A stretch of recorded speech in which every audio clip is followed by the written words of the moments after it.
My name is Brielle Carson. When I was 32, my brother stood and watched his fiancée break my rib in my own kitchen, then stepped over me like I was no one in his life. He didn't help me up, didn't call for help. He sent a text. "You're not family anymore." I lay there, cold and numb, wondering, how long can family last when one side stays silent and the other keeps crossing every line? If you've ever been turned away by your own blood, if you've ever had to choose between loyalty and survival, share your story in the comments. Don't forget to like and follow this channel to hear what happened next. Because you won't believe what came after and how I took back everything under the very name they tried to erase.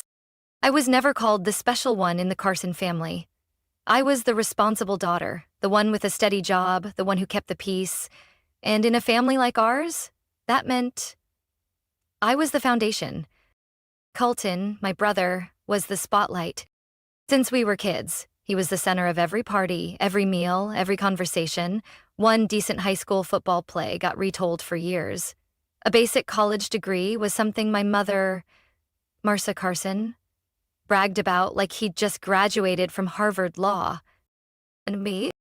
The day I got promoted to senior financial manager, one of the youngest in the company, she said, "But are you thinking about settling down yet?" To her, a daughter's success only mattered if it meant being chosen as someone's wife. After my dad died of a stroke, everyone at home became conveniently busy. My mother was too overwhelmed to handle the arrangements. Colton was on vacation with his new girlfriend in New Orleans, still posting Instagram stories while I sat in a meeting with the funeral home. The person who arranged the service, chose the memorial song, and decided what to do with the ashes was me. Colton's girlfriend, Aubrey Whitlow, showed up on the day of the memorial.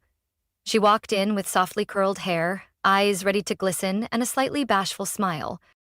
"I've heard so much about you from Miss Marcia," she said, hugging me tight with a sugary voice. "Colton always says you're the strongest one in the family." I smiled without answering. I still couldn't believe someone could look professionally perfect like that. Just a few weeks after the memorial, Colton told me they were planning to buy a house, but both of their credit scores had a few issues. "Would you be willing to co-sign for us?" he asked. "It's just paperwork. You have great credit, stable income, the bank will approve us more easily." I paused for a few seconds, then nodded. I'd even given up a scholarship I found through a veteran support organization because my application looked better, they said. But my mother insisted Colton needed that opportunity more. When I was offered a job in San Diego with 50% higher pay, I turned it down. Marcia said she didn't want to live alone. "The boys never care about staying close," she sighed. "Daughters are different. Family comes first." So I stayed in Chicago. One weekend afternoon, while cleaning out Dad's home office, I found an old folder labeled "Estate Planning Do Not Open." I had never seen it before. It was in a locked drawer behind a dusty washer manual. Curious, I opened it. Inside was a handwritten will, dated and signed. The last line read, "To my daughter, Brielle, who has carried more than her share. I leave the house, the savings account, and the lake cabin in Minnesota." Because the will my mother gave the lawyer during probate was typed, and didn't mention me at all. Everything was to be split between Colton and his legal spouse. My hands shook as I opened my dad's old email account on his desktop. Inside, I found a Word file titled "Final Will Revised" from Aubrey. In the edited version, my name had been removed from the inheritance section, replaced with Colton Carson and spouse. And at the very bottom, in tiny font, prepared by Aubrey Whitlow. I sat frozen in front of the screen. It felt like someone had stolen my name out of my own family. I didn't act then. I carefully put everything back, took photos of each page, and emailed a copy to my backup account. I've never been the confrontational type, never raised my voice at my mother, never said no to Colton. But for the first time in my life, something cracked inside me. and split into a fault line. I'm not the kind of person who's okay with crashing on someone's couch. I like my own space, my quiet, orderly routine. But at the time, Colton and Aubrey said they only needed a few weeks. "You're the only one we trust," Colton texted. "We don't want to keep mooching off our friends." Aubrey added softly, "I'll cook, clean, I promise. Just a few weeks, Brielle. We won't be any trouble." I agreed again. The first week passed quietly, aside from Aubrey's habit of taking loud phone calls right in the kitchen. She always seemed to be performing, even when blending a smoothie. "Babe, I finally found that dress. Oh my God, when I wear it, your sister's gonna have to stand behind me in every photo," she giggled, glancing at me like it was accidental. I said nothing. I was already numb to it. I came home late from work. I cleaned the trash they left in the sink. I advanced money to pay the electric bill because Aubrey had forgotten her share. I said nothing. It happened on what seemed like an ordinary Saturday night, but it was the first cut that exposed everything I had been trying to ignore. That day, I came home earlier than usual. I stopped by the store, picked up some wine and marinated chicken, planning to cook a nice dinner for the three of us. The apartment was quiet when I walked in. Colton was on the couch, feet on the coffee table, eyes locked on the TV. Aubrey sat across from him, scrolling through her phone, a stack of blush pink wedding invoices on her lap. I set the groceries on the kitchen counter and smiled. "Hey, did you see my email about the deposit for the venue? They need payment by Monday." I said it gently, not accusing, simply reminding. Aubrey looked up, stared at me for a few seconds. "Oh yeah, I saw it," she said flatly. "But my family's been spending a lot too. I think you should pitch in a little more. I mean, you do live here too, right?" "I don't mind helping, Aubrey. But this is the deposit for your and Colton's wedding, not mine." She laughed. "Wow, you really are all business, huh? Weddings are a family thing, aren't they? Or do you think you're just some outsider freeloading in this place?" Colton said nothing. I looked at him. "Colton?" He shrugged, took a sip of beer, eyes never leaving the screen. I don't know what snapped in Aubrey next, but suddenly she shot up. "You always think you're so noble, don't you? So generous. But really, you're just some lonely woman clinging to Excel spreadsheets and a dried-up cactus." I tried to keep my voice steady. "You're crossing the line." Aubrey stormed into the kitchen. On her way, she grabbed a glass water bottle and, before I could react, hurled it at me. It missed, but smashed hard against the fridge behind me, shattering. "That's for what you did," she screamed, then lunged forward and shoved me with both hands. I instinctively stepped back, but slipped on broken glass beneath my feet. My back slammed into the edge of the counter. Pain shot through my chest. Before I could even catch a breath, she kicked me hard in the stomach. I folded, collapsing onto the floor. My face hit the cold tile. The first thing I felt wasn't pain. It was the metallic taste of blood at the corner of my mouth. And the only sound I heard was Colton cracking open another beer. I tried to lift my head. He was still sitting there, not moving, not looking at me. He asked quietly, like he was watching a commercial. "You done, Aubrey?" She turned, picked up her purse. Before walking out the door, she bent down, whispered just loud enough for me to hear. "You always thought you were above me. Look at you now. Flat on the floor, face covered in blood, no one on your side. Right where you belong." Then she walked off, heels clicking against the floor like they were pounding on what was left of my pride. The door slammed behind them. And me, the one who had given them everything, was left lying cold, among glass and my own blood. I don't remember how I called the police. I remember my finger, still trembling, dialing that familiar number on reflex. My voice, when I spoke to the dispatcher, was faint, fragmented, barely strong enough to explain what happened. But they came, and I tried to tell them. I sat on the wooden chair by the kitchen table, one arm wrapped around my left side, my lips swollen and bleeding, a faint red stain still on my shirt. The officer, probably around my age, asked each question slowly. I answered truthfully. Every detail, every action, every word. You clearly remember who initiated the violence. Yes, it was her. It was Aubrey. Any witnesses? I stayed quiet.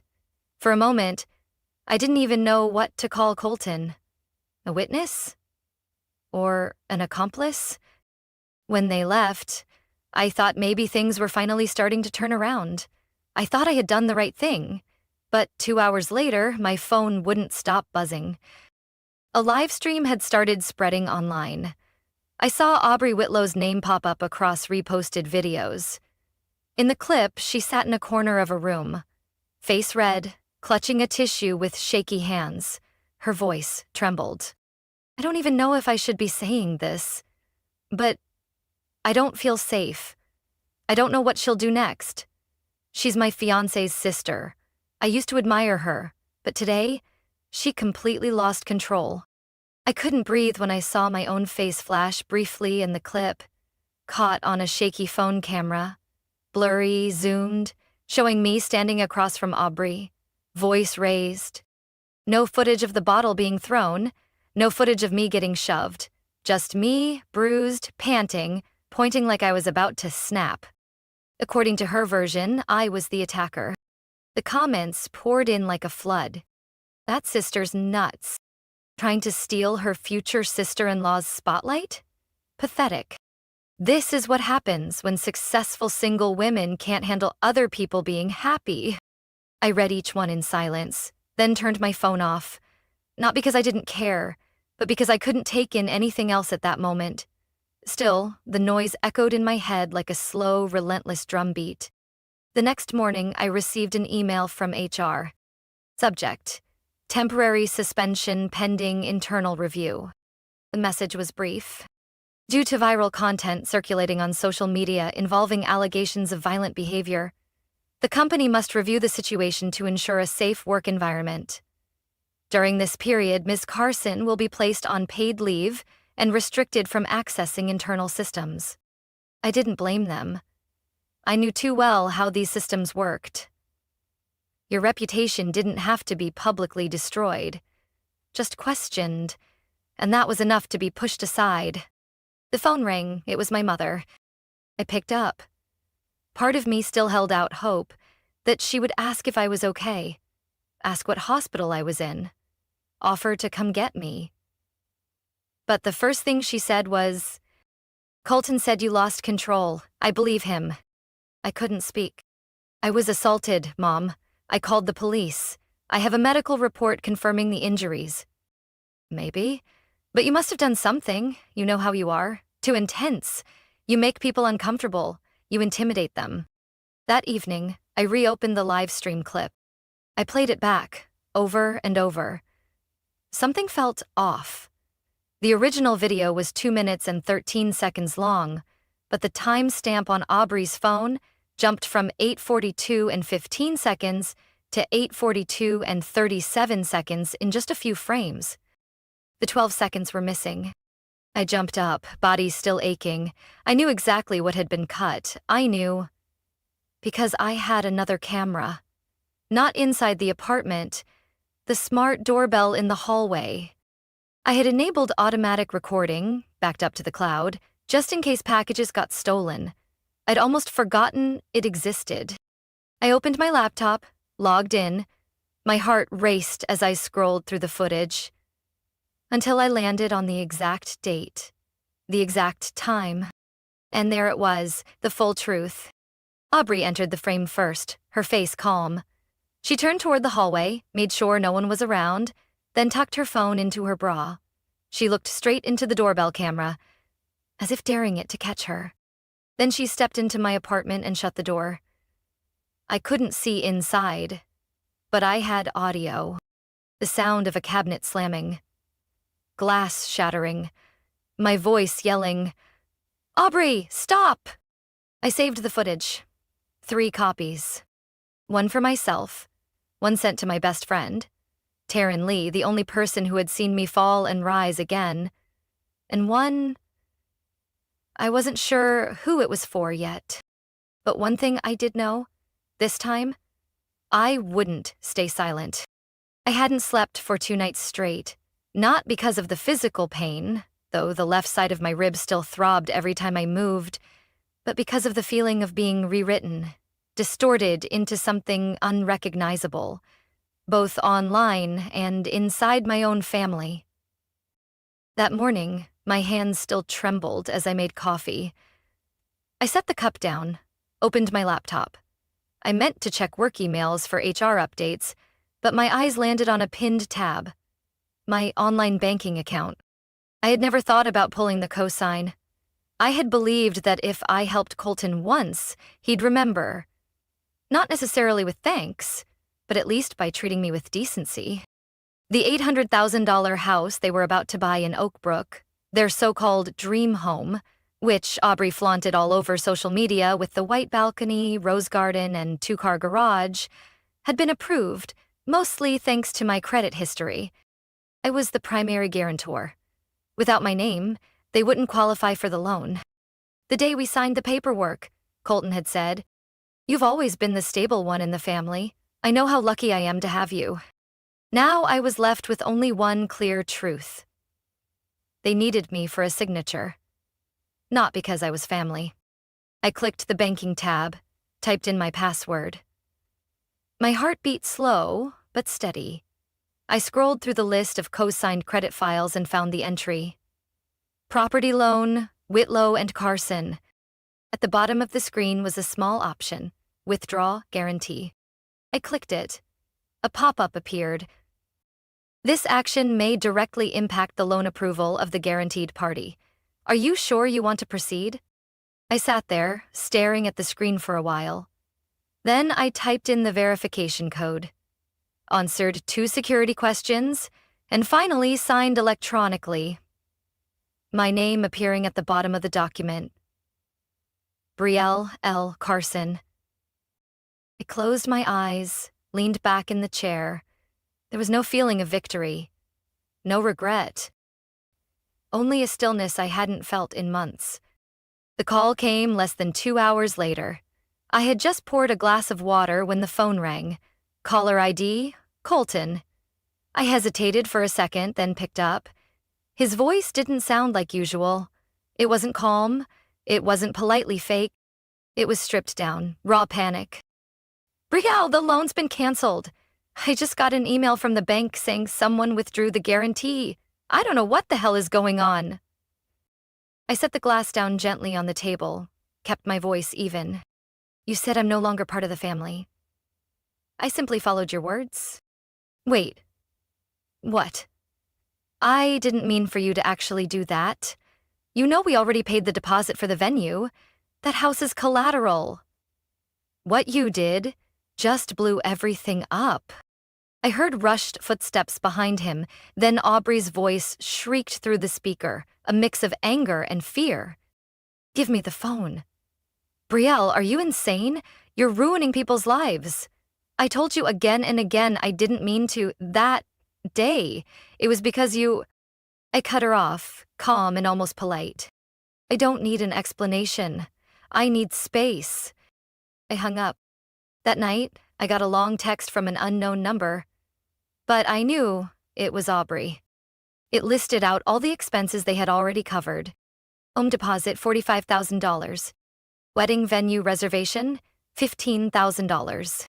Interior design fees, $8,200. The message ended with, "You're really going to destroy someone's life over one fall?" I didn't reply, because to them it was never one fall. I stood up, turned off the kitchen light. In the soft dark, I knew one thing. From now on, if they wanted to build something, they'd have to do it on their own. My name was no longer theirs to stand on. I was rereading my medical report when the doorbell rang. Once, then twice, then 3 times in a row, spaced out, but insistent, like whoever was outside wasn't planning to leave unless I opened up. I walked over, glanced through the peephole. "Colton." and my mother. She wore a beige coat, holding the old purse she only brought to formal occasions. Colton stood beside her, face tense, eyes fixed on the door like he was trying to read my thoughts through it. I opened the door slightly, just enough for them to see I was still here. My mother spoke first. "Brielle, I didn't want to talk about this over the phone.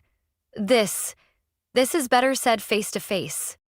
We're family, and family forgives. We get past things. Don't let one little misunderstanding tear us apart." Colton jumped in. "You don't have to like Aubrey. I get it. But this has gone way too far. You don't need to destroy someone's future just to prove a point." I tightened my grip on the door handle but kept my voice steady. "You're calling a kick to my stomach a little misunderstanding?" Colton exhaled, avoiding my gaze. My mother quickly interjected, her voice softer.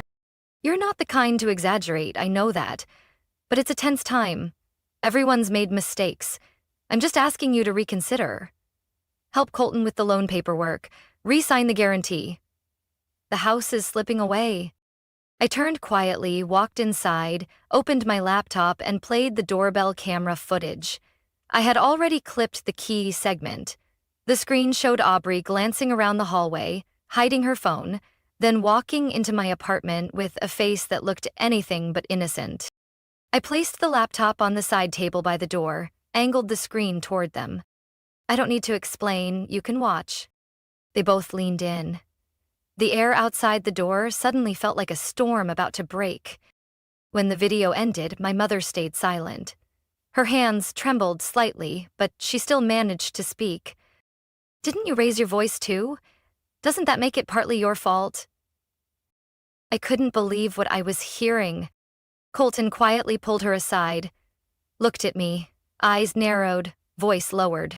"You're making this a spectacle just to play the victim. If you keep pushing it, then fine. This ends here. No more sibling ties, no future.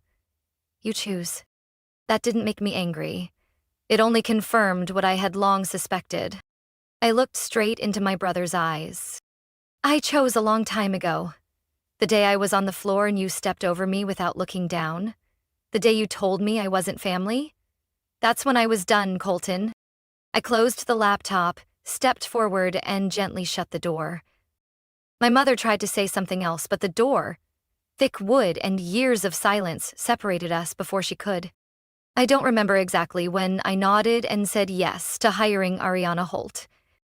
I only know that after our first meeting, I exhaled for the first time in weeks without feeling pain in my ribs. Ariana wasn't the kind of attorney who made promises. She didn't soothe me with lines like, "You'll be okay," or "We're going to win." She simply said, "I represent the truth. If that's not enough to win, it'll be enough to stop them from rewriting it." She came recommended by Taryn Lee, my best friend since high school, the one who stood by me through every version of my life, the quiet daughter, the silent woman, and now the one who wouldn't shrink back anymore. The court date was set for Monday morning. The county courthouse in downtown Chicago was smaller than I'd expected. Not loud. No one shouting, no one slamming fists. Just shoes tapping on stone floors and the soft rustle of pages turning. I took my seat beside Ariana and Taryn. Across from us, Aubrey, Colton, and my mother. I wasn't surprised she came. She glanced at me once, then quickly looked away, like my eyes might undo her. Aubrey wore a pale gray dress, soft pink lipstick, and sat delicately like a sparrow trembling in a storm. Except, I knew it was a performance. The judge entered, and the fiction began. The plaintiff's attorney started with a somber voice, as if telling a tragedy instead of presenting legal facts. "Your Honor, my client, Ms. Aubrey Whitlow, is the victim of a pattern of harassment, control, and emotional abuse at the hands of her fiancé's younger sister." She tried to stay patient, but at a certain point the fear became too overwhelming. And on the night of the incident, she had no choice but to defend herself. He listed a series of evidence that included a photo of Aubrey holding an ice pack to her wrist, the carefully edited livestream clip, and A few out-of-context text messages I'd sent asking them to leave my home. Ms. Carson's behavior shows a clear pattern of control, jealousy, and severe emotional instability, he concluded.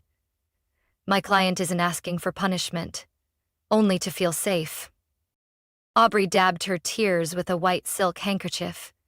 Colton bowed his head. My mother clutched Aubrey's hand like she was the only child she had. Ariana didn't flinch when it was her turn. She stood up slowly, like someone who knew she didn't need to say much. Your Honor, we're not here to talk about emotions. We're here to present facts with full evidence. She walked to the display table and opened the medical photo report. Bruising on the rib cage, split lip, abrasions on the right arm. Then she read each line of the medical report. Slowly, date, doctor's signature, and the description of injuries. Consistent with direct blunt force trauma. Then she moved on to the smart doorbell footage. The courtroom went dead silent as the video played, showing Aubrey discreetly placing her phone, scanning the hallway, then pushing hard through my front door. No one said a word as the sound of shattering glass filled the room, followed by my voice yelling, "Aubrey, stop!" Ariana turned back, not finished yet. And to further clarify the nature of this incident, we'd like to present an audio recording of a conversation between Ms. Whitlow and a former acquaintance. Aubrey's voice came through the speakers, calm and conversational. She thinks she's some kind of finance princess. Girl's been living alone too long, she forgot people don't need her. One kick? That's all it took to remind her who's actually on the wedding invite. Aubrey went pale. Ariana looked directly at the judge, then dropped the final sentence like a pebble into still water. And if there's still any doubt about the plaintiff's character, we respectfully submit a copy of Miss Aubrey Whitlow's deferred assault charge during her sophomore year at a Minnesota university for attacking a fellow student in the dormitory. Record verified, 1-year probation, later expunged at the request of Mr. Colton Carson. Colton looked up. His mouth opened, but no sound came out. My mother touched Aubrey's shoulder to comfort her, but her hand trembled so much she pulled it back immediately. After months of being twisted into the villain of my own story, I knew I wasn't here to win. I was here to put everything back in its rightful place. The truth, whether anyone wanted to look or not, was here now, in court, and no one could unsee it anymore. The judge dismissed Aubrey's lawsuit and granted my countersuit. The ruling was clear. Aubrey Whitlow had fabricated, defamed, and falsified evidence, causing serious damage to my reputation, career, and mental well-being. I was exonerated and granted the right to pursue civil damages.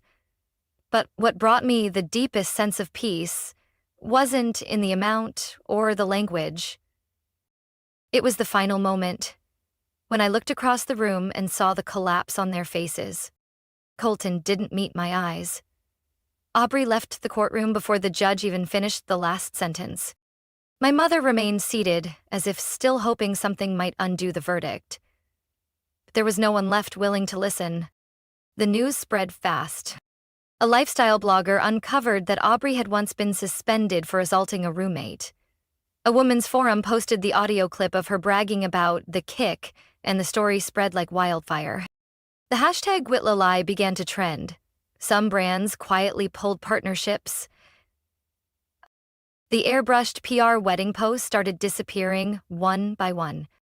The dream home in Oak Brook was officially repossessed after Colton failed to make the down payment. The wedding venue canceled the contract, citing a violation of brand ethics. Aubrey vanished from social media without a word. As for Colton, I wasn't sure. I heard through someone that he'd moved in with a college friend and was trying to sell the sports car he once called his pride. Me? I received an email from Nathan Rhodes, my former director at the finance firm I used to work for. Riel, I've been following the case, not because it involved the company, but because I worked with you. I know you're not the kind of person who loses control, no matter how they tried to spin it. And, more importantly, I know your worth. If you're open to returning, the VP of Strategic Development position is currently vacant. And I want you in that chair. A few days after the trial, I got another email from my mother. It was short. No apology, no admission. If only you hadn't let things go this far.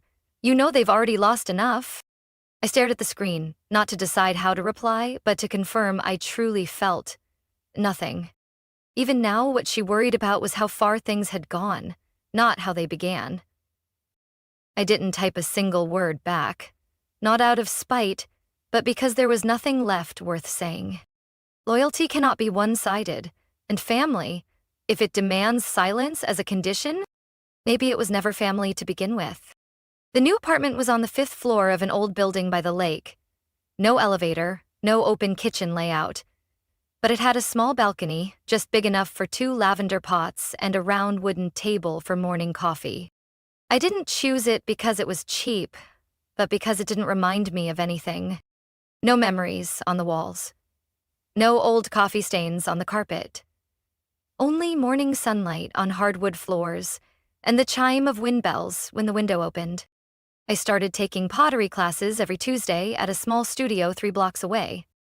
The instructor was a woman in her 60s, hair silver, hands cracked from glaze and fire. She didn't say much, just often repeated, "Clay doesn't have to be perfect, it just has to be honest." I don't know if I'm good with my hands, but I like how the earth fills the space beneath my fingernails. I like spending an hour shaping a lopsided bowl that I'll still use the next morning to hold walnuts. Old friends began reaching out again. Not many, but enough. Taryn Lee was still the first to show up whenever I needed someone, and the only one who never asked, "What's your next move?" She just brought waffles and a cheap bottle of wine, sat beside me on the balcony, listened to jazz, and talked about life in ways that had nothing to do with that thing. Another friend, Carla, who had gone quiet during the worst of the online attacks, sent an apology. Not long-winded, just a text. "I believed you from the start, but I wasn't brave enough to say it. I'm learning that from you now." One afternoon, I received an email from a nonprofit organization that supports women who've experienced emotional abuse in intimate relationships. I had written a short blog about my experience, no names, just a reflection on relearning how to breathe and walk when no one stands behind you anymore. The organization's rep wrote, "Riel, we read your piece. We believe more women need to hear that. We'd love to invite you to join us as a mentor, someone to walk beside women who are starting over." I read the email twice, felt something soften inside. Not because I was being validated, but because, for the first time, someone didn't ask, "Was it true?" They asked, "Would you be willing to walk with someone else through it?" I said yes. The list of candidates for the program was sent to me a few days later. A simple Excel sheet, each row with a name, age, area of residence, and a short description of their situation. I scanned through the first few names. Natalie H. left a 6-year relationship, experienced financial control. Kendra L., emotionally manipulated by boyfriend, currently separating. Annika W., mother of a 4-year-old, previously forced to cut off all contact with friends. I stopped at the 7th row. Name, Aubrey Whitlow. Age, 29. Location, Evanston. Notes. Recovering from a relationship involving control and public defamation. Seeking to rebuild personal image and learn to set boundaries. Hoping to connect with someone who has lived experience. No mention of the other person involved. No indication she had ever been the one who caused harm. Only the rewritten image. A victim, looking to rediscover herself. One question flickered in my mind. Was she still performing, or trying, for the first time, to live honestly? I didn't know. And maybe it didn't matter anymore. I gave no response to the nonprofit about Aubrey's case, nor did I decline. I simply moved the email to a folder labeled Later to review later, not out of avoidance, but because what I needed now wasn't about reacting anymore. I used to think maturity meant learning to control emotions, staying silent when misunderstood, appearing graceful while hurt. But then I realized, sometimes the bravest thing is to speak up. And the freest thing is no longer needing to. Spring came slower than usual, but on a morning in April when I opened the balcony door to let in the sun, I saw a tiny, pale yellow bloom on top of the cactus I'd brought with me the day I moved in. Thought it wouldn't survive. It was small, lopsided, one branch broken, but I kept watering it every morning, turning the pot for sunlight, expecting nothing but survival. And now it bloomed. Tiny, easy to miss unless you leaned close, but real. Full. And it didn't need applause. I made coffee, sat down on the old wicker chair, and placed my laptop on my lap. My inbox was filled with check-ins, updates from the mentor group, and podcast invitations about recovering from emotional abuse. That afternoon, Taryn stopped by, carrying a bag of waffle mix and a library book. We didn't talk about the trial, or Colton, or anyone from my family. She asked, "So, how have you been lately?" I shrugged and gave a slow smile. Odd. Good, in a way that doesn't need proving anymore. Taryn didn't press. She poured tea and rested a hand on my shoulder. A quiet kind of touch between two people who understand without explanation. As night fell, I sat alone under the soft yellow light spilling from the kitchen. Cars hummed in the distance. A light breeze stirred the clay pots I'd made myself. No one looked for softness in me. There were no demands for strength. And no one tried to chain me to a past dressed up as family. I wasn't the victor. I was someone who chose to move forward without dragging along what no longer belonged to me. Have you ever had to learn how to stand without waiting for an apology from those closest to you? Have you ever stayed silent for so long, only to one day realize you no longer recognized yourself in that silence? I'm not telling this story to blame anyone. And not to prove I was right. I'm telling it because somewhere out there, someone else might have been made to feel like a shadow, pushed out of the very home they helped build, and still hasn't found the exit. If any part of my journey makes you pause and reflect on your own, share it. Because I believe stories aren't told to expose anyone, but to connect those who were once made to believe silence was their only role. And if you want to keep hearing honest glimpses of family, of pain, and of what it means to rise from the impossible, follow this channel. There are still so many stories waiting to be told.